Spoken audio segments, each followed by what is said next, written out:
All right, everyone online, we're going to do a quick microphone check, and then we'll get the business started. So give us just a few more moments. Thank you.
Testing 1 2 3.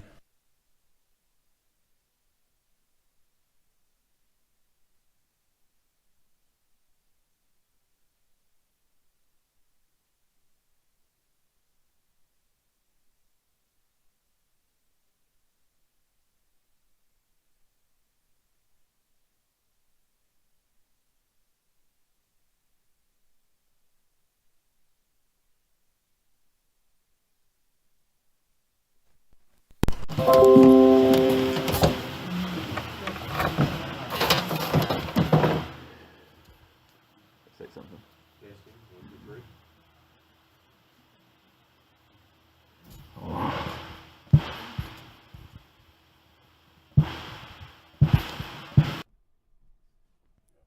Testing 1 2 3.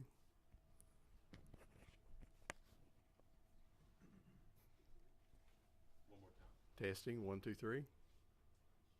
We can hear you.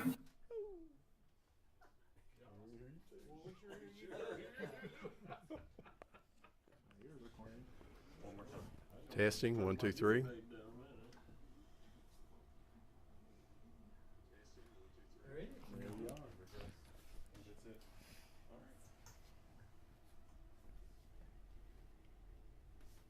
Okay. Okay, tonight, guys, we have Chris Waldrup with us. He's going to be talking about astronomical sketching.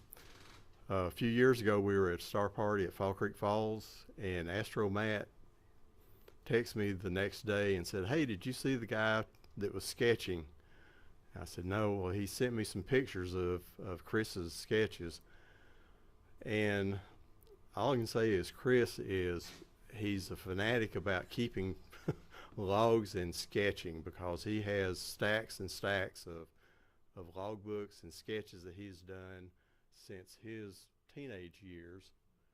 So Chris is going to be here, and he's going to talk to us about astronomical sketching and log books. So we really appreciate it. Thank you, Chris. Thank you.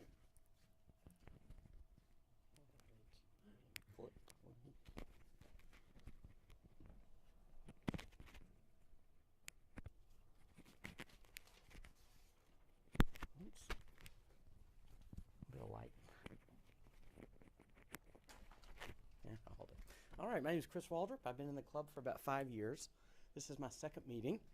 I live in between Mont Eagle and Tracy City, and I work in Huntsville. So because of that, the long commute every day makes it hard to get to a meeting, especially in a different time zone. So thank you all for inviting me to come.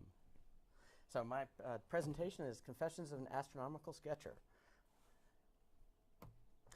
I've been observing since 1985 when I was in 7th grade, or no, when I was in, 7th grade. I had a teacher that, in 5th grade, that had a telescope. He had a white tube Meade, and Mr. Akins, where I grew up in Asheville, he was really, really a fantastic teacher and got me interested in astronomy. So then Halley's Comet came when I was in, towards the end of early 7th grade, and I said, I really want a telescope. So grew up in Asheville, so we go to Asheville Mall, and we're at Sears.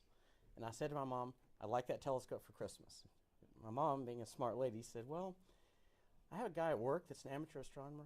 Let me talk to him, and let's see what he says before we just go buy some department store telescope. So then she asked him, and for Christmas that year, I got my first telescope, a Celestron CO60 Cometron. He said, don't buy the one from Sears, buy that. So that got me hooked. So I had that telescope and actually did some sketches. Unfortunately, most of the sketches with that scope, I did them on loose leaf paper, mainly Jupiter and Orion Nebula, and I've since lost those. But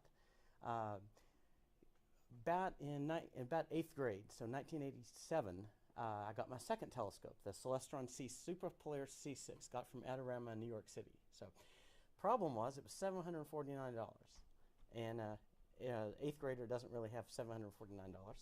So my mom said, tell you what, how about I buy you the telescope, and I'm going to teach you about money, you're going to pay me back. So many allowances and lawn mowing sessions later, and cleaning the room and cleaning the garage, ended up paying for that telescope, and it ended up after that getting another one, a guide scope, and a clock drive for that scope too. So, well, I observed for that for several years. Then my freshman year at NC State back in 1991, the summer before my freshman year, I went from Asheville to Charlotte twice a week, which is about 3 hours each way, for a telescope making class at the Museum of York County in Rock Hill. And I learned how to build my 8-inch, so I got my 8-inch built. Since then, right after that, I thought, well, an 8 isn't that hard. A 12 will be not that much worse. So I started the 12-inch in September of 1991, and is currently at the parabolizing stage and has been there since 2004. So I got a 4th telescope a few years back at Starfest in Kingsport. There's a guy, Bill Burgess. He had a 4-inch refractor on the table, and we're eyeing that. And my son said, how much is that? And I said to him, Alex, don't even worry about it. We can't afford it, the 4-inch refractor. And Bill said, give me a price, young man. And we got it for $100. It was his prototype 4-inch, and he spent $10,000 in engineering costs, figured out it wasn't feasible, and that $10,000 scope we got for $100. So then in 2018, that came on the scene. So I was at Southern Star in Little Switzerland, North Carolina, sponsored by the Charlotte Astronomy Club, and I won the 15-inch Obsession in a auction that they had. I was very, very nervous in that auction, and at one point the president of the club stood up and said, stop, you just outbid yourself. Because they were just taking their amount. I was, sure, I'll take that. Sure, I'll take that. Well, then, at one point, he said, you overbid yourself $100. Stop. So, but with the 15-inch telescope, sketching has gotten way more fun. So this is on my back deck, so that's why I don't go to Cloudland very often, because that's just at home. So, back to sketching. So, if it's not in my notebook, I didn't see it. So I sketch everything I observe. So why wouldn't I sketch objects I see? I took the time to find them, and I think it's very interesting and important to record everything I see. It's also a way of connecting with the universe. So I know a lot of guys do astrophotography, and it's wonderful. But with this, I do high-tech at work. I don't do high-tech for astronomy. So pretty much everything I do is, back from the 80s. The only electrical devices I have are my my phone to listen to music, my flashlight, and my Telrad, and a dew zapper, and that is it. So everything else is just with books and magazines. So it's a beautiful journey. I see a lot. Sometimes I find objects, like I'm working on the Herschel list now, and I see an object last week when I went observing that wasn't one of my targets, but it was so pretty I went ahead and sketched it. So I find all objects by star hopping. I know Ralph teaches about star hopping. So I find everything by star hopping through the eyepiece, using my 32 millimeter eyepiece, star hopping through the telescope using uranometria. So I just have the star charts. And I don't know why I didn't do this earlier, but as of about 2 weeks ago, I used to take them. I do take the atlas out with me, but it's like rather than having the atlas and fumbling with it, why not just go photocopy it? So I photocopy the page of interest and just have that with me. And I follow the patterns on this through the eyepiece and find it in real time. And I can normally find an object within 2 or 3 minutes using this.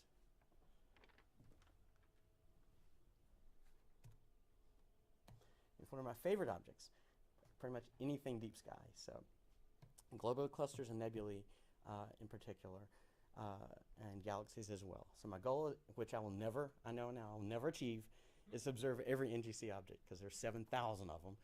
So good luck on that. But I have observed every globular cluster visible from this latitude with my telescope. So with the 8-inch, not with the 15.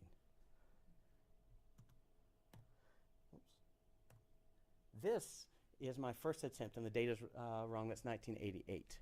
So this is with one of the few objects back at home in Candler, North Carolina, with my 6-inch reflector, M13.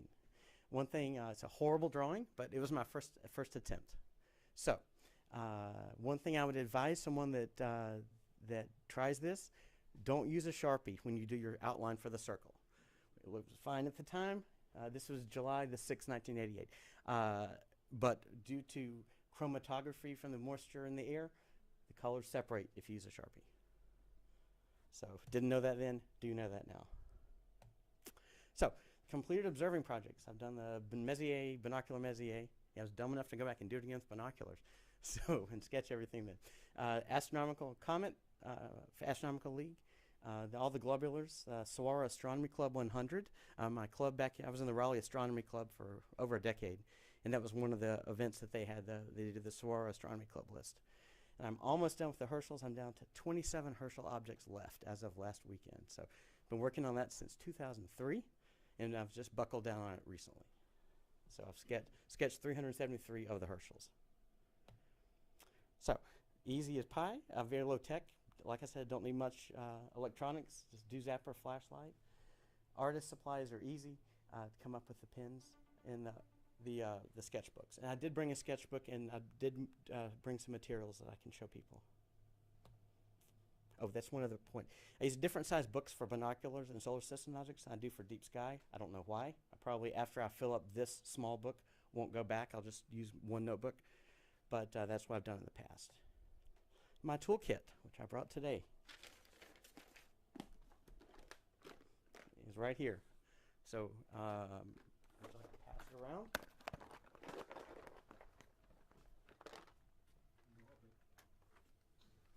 So what? Various types of erasers. This is a kneaded eraser. Yeah, don't. A kneaded eraser. Different pencils and different pens. I try some of the flat ones from like Home Depot and Lowe's that the carpenters use. Those are nice because they don't roll off your observing notebook. They're normal pencils in various hardnesses. There's a new type of pencil I've gotten recently. One of the artist supply shops up in Nashville I go to, that's solid graphite. So it's the shape of a pencil. It's coated with plastic, so you don't get your hands all nasty. But it's and it comes in different hardnesses. There's also a blending stick, and I'll talk about that in a minute. A pencil sharpener. One thing I don't recommend, which I did back in high school, that is using an actual mechanical pencil with like 0.5 or 0.7 millimeter, just because when you do the sketching, it's more of a point. You want something that's kind of fatter amount of graphite. So another thing that I've done recently that helps a lot, the little magnifying, one of those little bubbles. Misty Ball that's in the club in Gallatin got me into using that. And that's good for at my age and under red light. It's getting really hard to see the tiny print in uranometria. Because I use really dim light, so that actually helps magnify it to make it easier to see. Sources of supplies, Amazon and Michael's, of course. I'm not too far from Nashville, so I go to Jerry's Autorama and Plaza Art, and they were fantastic art supply stores. I did find that they do not have an art supply store in Huntsville, so that was a problem. Last year I needed something in a hurry and didn't have it. So a kneaded eraser, a blending stick, so this is just pretty much twisted paper that you use when you're doing the sketch to, you can use your finger. I've seen some people say that they smudge using their nose, so you kind of do this and get some nose grease, but anything organic on the paper that's not supposed to be there, you know, I think of archival, because I keep this stuff for decades. I'm not sure any humanly produced greases would be something good I'd want on my sketch. So with the blending stick, you can just put down some graphite and use that to kind of smudge it around. Also, never leave home without this circle template. Back home in Raleigh, I had driven 26 miles out to the observing site, opened my notebook, and it was blank because I had forgotten to make my sheets ahead of time. So ended up having to use a 2-inch eyepiece barrel. Ended up, when I was drawing to make the circle to put the object in, the lines didn't match up. It looked horrible. So never leave home without your circle template. So you don't have to be an artist to do this. I am definitely not an artist, but I do try to represent what I see through the eyepiece. I think probably the hardest things to draw are really rich open clusters. But you don't try to draw every star. You drive yourself crazy trying to get every tiny little star. So just start with the brightest ones and work down from there. So, but I do try to represent pretty accurately what I see. Important fields you'll see in just a few minutes. The viewing tools, so the power, eyepiece, telescope, location, any filters I might be using like O3 or UHC, anything like that.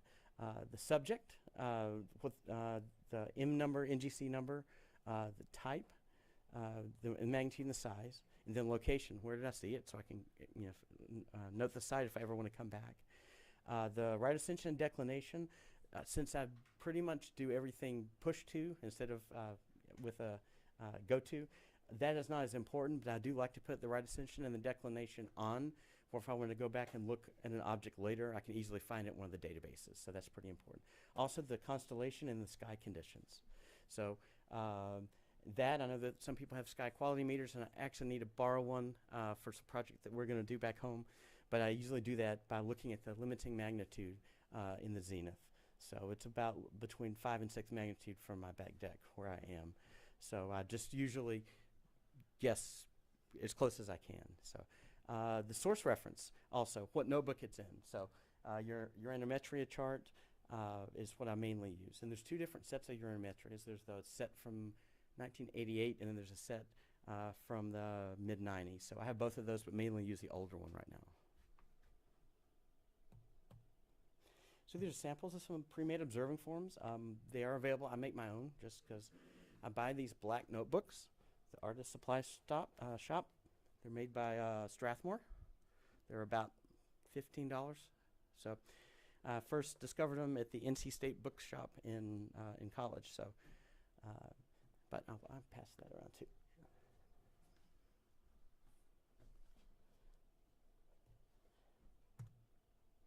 All right, so when you're ready to sketch, you have the blank hardbound notebook, and I do recommend, you don't want to waste your time when you're out under the telescope making forms. So on a cloudy night or full moon night, sit down and make and prepare some forms in advance. So use archival acid-free notebooks. It's not that expensive. Just go ahead and buy the good stuff. You position the object in the center of the field when you're observing, and use the soft pencils to lay down a bed of graphite just roughly in the shape of the object. It doesn't have to be exact because you can go back later and erase or use the blending stick to make it what it's supposed to be. To represent the orientation and the position. So things for nebulae, galaxies, clusters, and you can add to that later. So I use Pigma pins. They're made by Micron.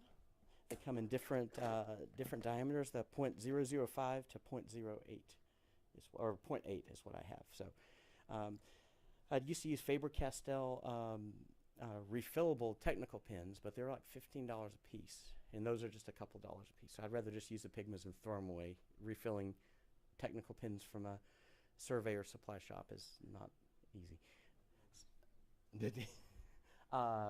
So like I said, start with the bright objects and then work, or bright stars, then work towards the fainter ones. So, but I like star chains. You're looking at an object and you'll have especially you're looking kind of in your intermetria, and there'll be like a little smiley face, or there'll be a little curve or a little arrow or something near your object, and put that in there too. Oops. There we go.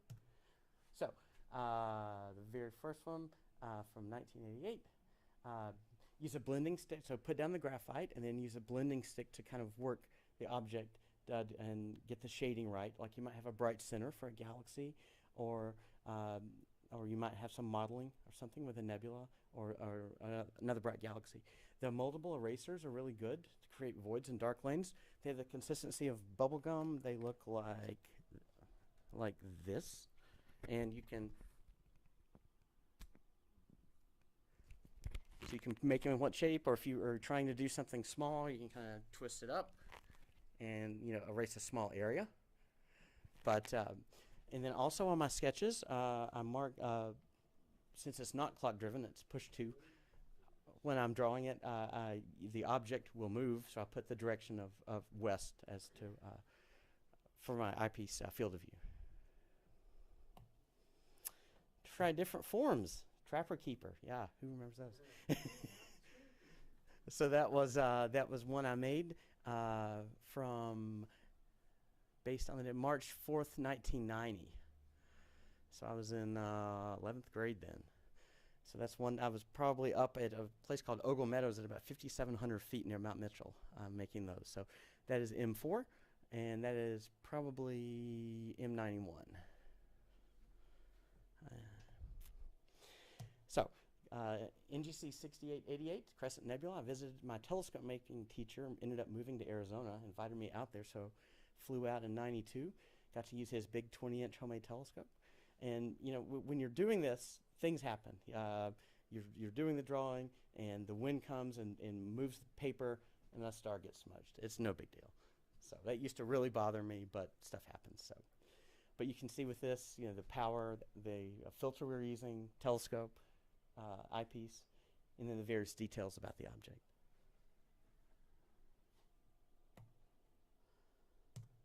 So the NGC 4565 galaxy in coma, Berenices, with my 8-inch telescope. Same thing there. Describe the object. I think Ralph and I were talking at dinner about, well, what do you put in some of the sketches? Some of the members had asked that question, and just what do you see? I found it easily star hopping from M53. It's elongated. There's condensation in the middle, and describe it as I see it. So this is a globular cluster in Libra at the Deer Lick Overlook. There's the Deer Lick Park in Georgia, I guess, is named after this, as well as the Deer Lick Galaxy Group. Tom Lorenzen, that's in the Charlotte Club, he wrote a book called 1,000 Plus Deep Sky Objects. And in it is the first reference to Deer Lick that I could find. So I think that's how it all got started, because the Deer Lick Overlook is on the Blue Ridge Parkway near where we have the Southern Star Convention.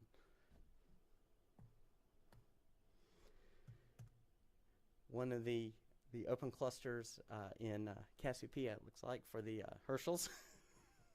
So again, the brightest stars, and then pepper them in with as you see them. Pardon? That was 7mm eyepiece. Yeah, that's my 7mm Niggler. Yeah. It's a comet that came through a few years back. And so I'll try to find them first in binoculars. Couldn't detect it, and then try it with the telescope. And I usually will start with the lowest power eyepiece, describe it, put the next power eyepiece in, and keep going. Although I'll get to an example in a few minutes where I didn't do that last weekend.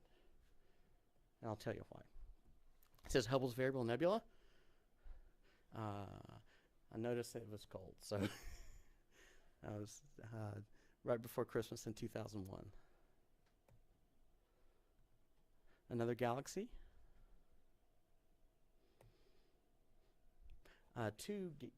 galaxies close together in Leo. Now with those, to separate them, I will, or to distinguish them, with my finest pen write the NGC number so I can keep track of what is what. And I like the side-by-side because you get two objects for one sketch. So that was Markarian's chain down near the coast of North Carolina in my 8-inch at 85 power. So we had really, really dark skies down there. And again, you know, each one of these looks slightly different.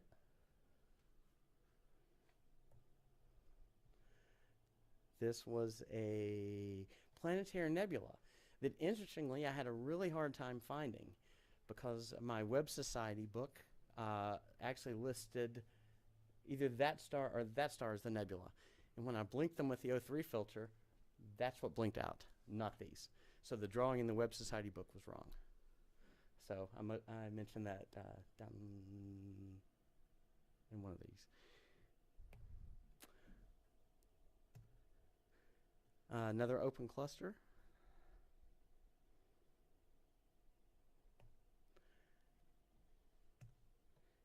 Another open cluster.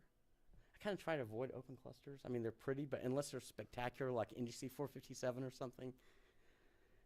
But I know some of the observing lists, you just have to do them. Comet Lovejoy. That was with, yeah, that was in that 8-inch. Comet Holmes, who remembers that? That's the one that we went out trick-or-treating with my, at that time, like 2-year-old son and our 3-year-old son, and we could see the comet naked eye. It went from like 17th magnitude to 3rd magnitude overnight. This was last weekend. I saw that on the 5th of this month. It's Comet Pan-STARRS. So it is currently in, it was in Ophiuchus. This was also, this is with my 15-inch. This is one of the Herschel galaxies that I lack. So they're all something like 11th and 12th magnitude galaxies is what I'm down to.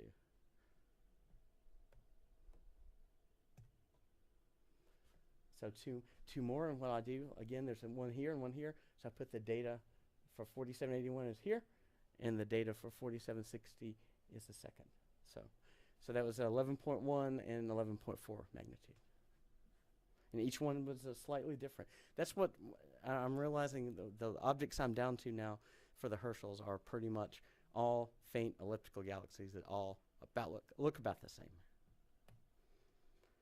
Supernova that we had recently. It was back in April.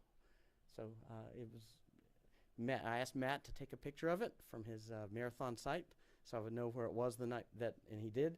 And then the next night I went out and saw it, and it was very bright with a 15-inch. Is it still there? Is it brighter? No. Okay. So that was my first supernova seen in person, so I had to note that in the book. Another galaxy last weekend, or no, 2 weekends ago. Another one. So with this one, this is the example where I didn't take the power higher because I had 3 that fit nicely in the field at 132 power, so I left it as is. So that way, a prettier view. But 2 of them, I think, were Herschel's and 1 was not. I have also observed planets. Jupiter. Now, how do you keep track of over 1,000 sketches? When I presented this last time, someone asked me, why don't I scan them in and also have an Excel file? That would be great, and I probably should. I keep track of them 2 ways. In 1,000 plus book.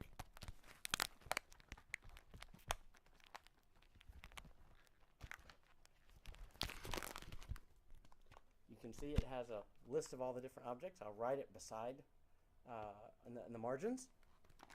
That's one way. And I also and then the objects that I observe that aren't in this book, I'll write them at the bottom of the page. Then I also have a index card box, and I have all the an object for every a card for every object I see. The book goes with me every observing site, every observing session. The box stays at home. Can you imagine dropping all of those cards? And then I have filled up one box already, and I went to get another one, and you would not be I'm surprised how hard it is now to find those index card boxes. So. But I need like a big Rolodex, exactly. So I record the objects in the book I just showed you, and then add the objects that aren't in there. And this is a fantastic book. Unfortunately, Tom died a few years back, but he was active in the Charlotte Club.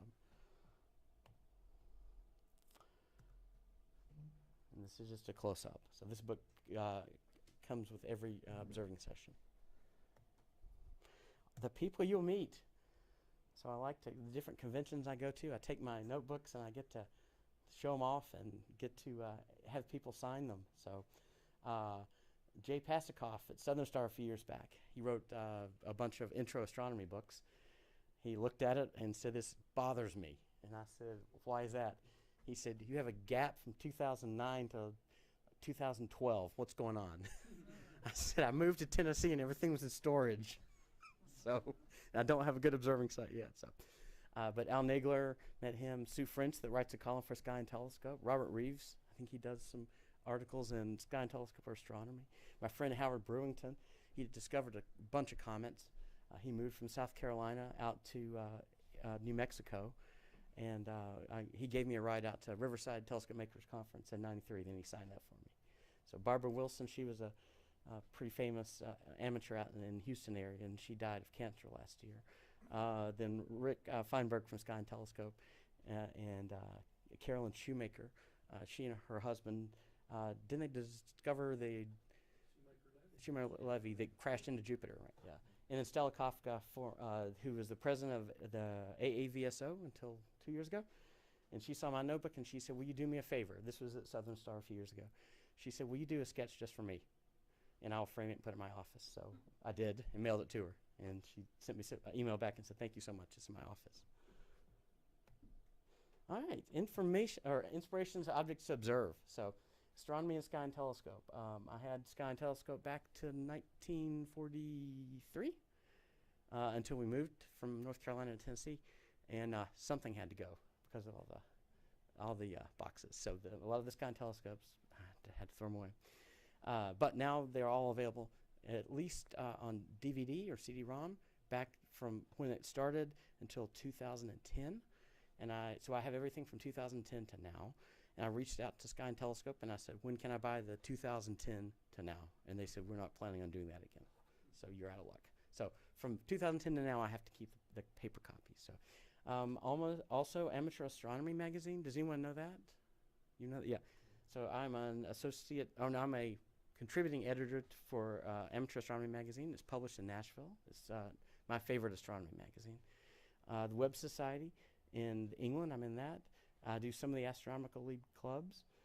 There used to be the National Deep Sky Observers Society based in Louisville. It's defunct. Deep Sky, no longer published. Deep Sky Journal, no longer published. Observer's Guide, no longer published. But the Observer's Guides, I've got all those.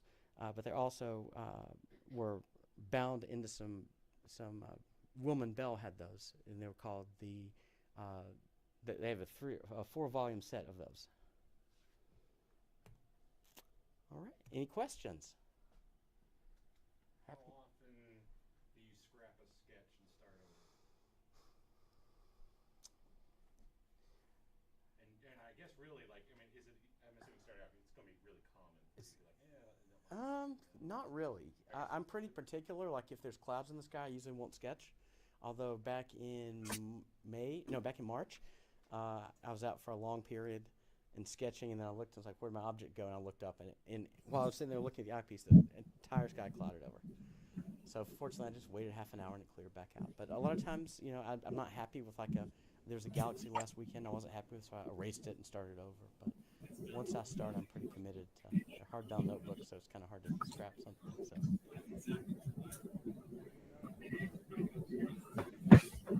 So try to, yes. Yes. Pretty much say.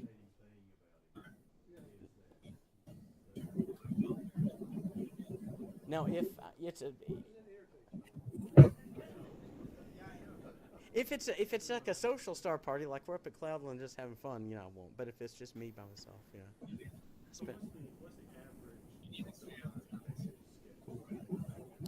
It depends. I would say most one of the Herschel galaxies, probably 20 minutes from when I find it to I'm ready to start the next one.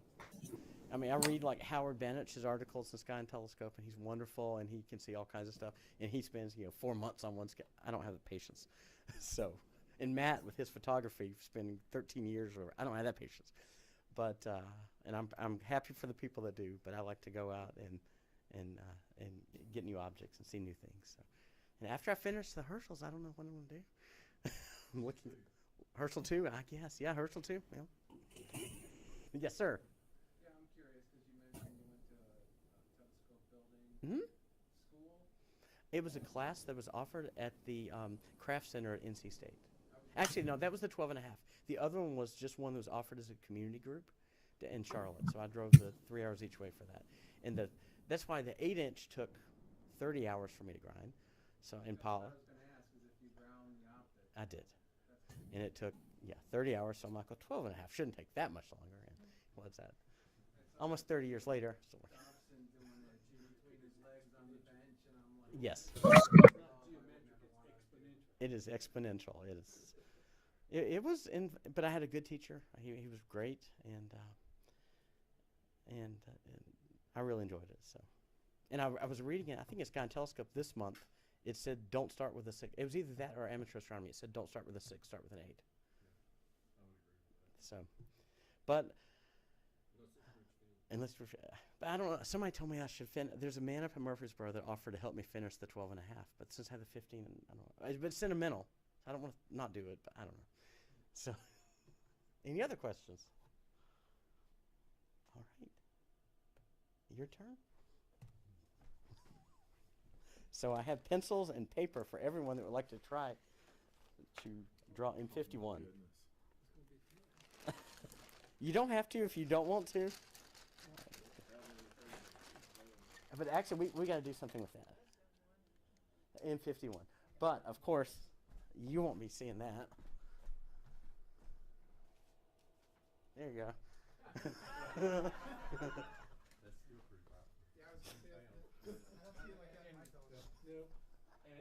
It's in focus for anyone on Right. whereby, so they're going to be able to see. They may just like flip the picture and put in MS Paint and be like, what I did. So you said you start with the bright. Yeah, start with the bright.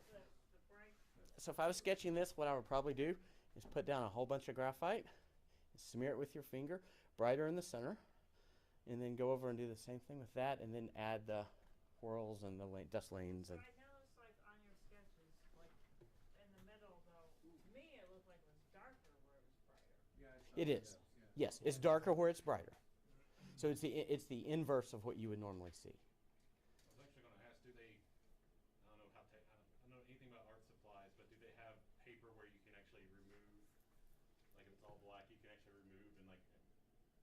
I have in my kit. I do have some white pencils, and you can get black paper and do white pencils on them. But a lot of times, the people will do the sketches with the graphite on white, and then just go into paint or something and invert it.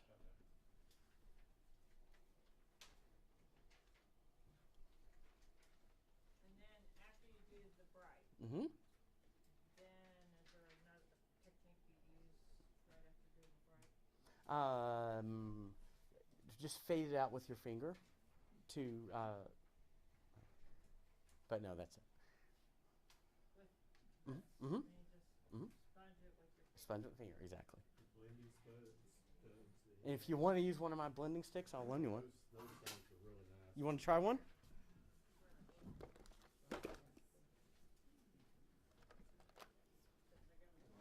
Here you go. Do we need to turn the light back on? Sure. That would make it even harder to see. I wouldn't turn the light on if we're out in the dark. dark. You'll be sketching in the dark. Make my sketch look better in the dark. So, Whoa! Now that looks great. That looks like. Dude. That's very fuzzy. so how do you use this in particular? I mean, I'll what? show you. Never. Just rub. Just rub on it. Yeah. Get the graphite down and rub it. Spray that. That just, Have another it just makes the cloud, it makes the nebula. So where you use your pencil, it's, yeah, so it blends it out. There are people Okay, that so they'll it even takes take, that graphite. It takes the graphite. Okay, they'll take their pencil. I get it out, now. Yeah. Sorry, That's I've never okay. done and art. they take the You actually, is it? Were you still on camera? graphite. Yeah, I mean, it's still I can. Can make people it see? fuzzy. No, can people see? Hold on, let me see if I can make that bigger.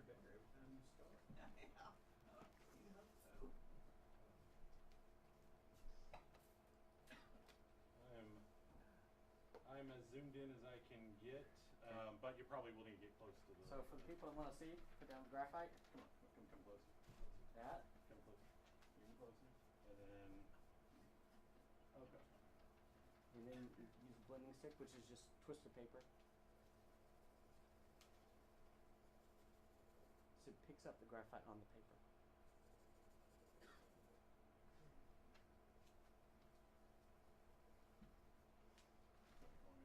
Bruce, do you use a erasing shield? I have one, but I don't often. There's one. They're good if you have a dust plane. Dustling, they're good for dustlings, like this. Show So that's what one of those looks like. What is that? A racing shield? it's a racing shield. Since I've been drafting for Oh, so what is a long that? time, you can, like you have a dust lane through a galaxy, you can,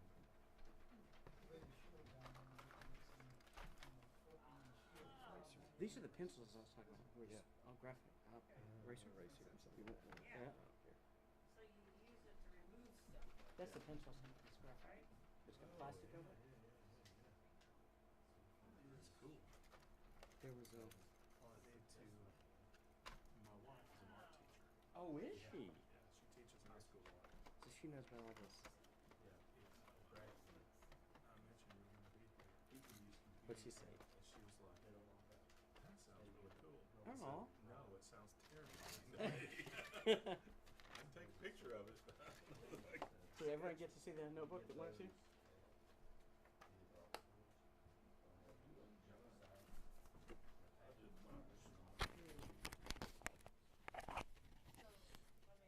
anyone on where we have any questions?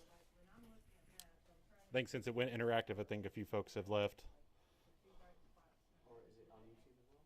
It will be on YouTube. Oh, it will. Yeah. It's not now. Oh, well, it is going live on YouTube right now. Any YouTube questions? I can see.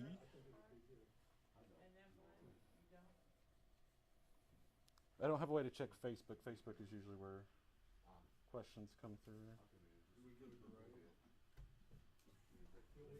Hey, look at that. That's great. That's what it actually looks like.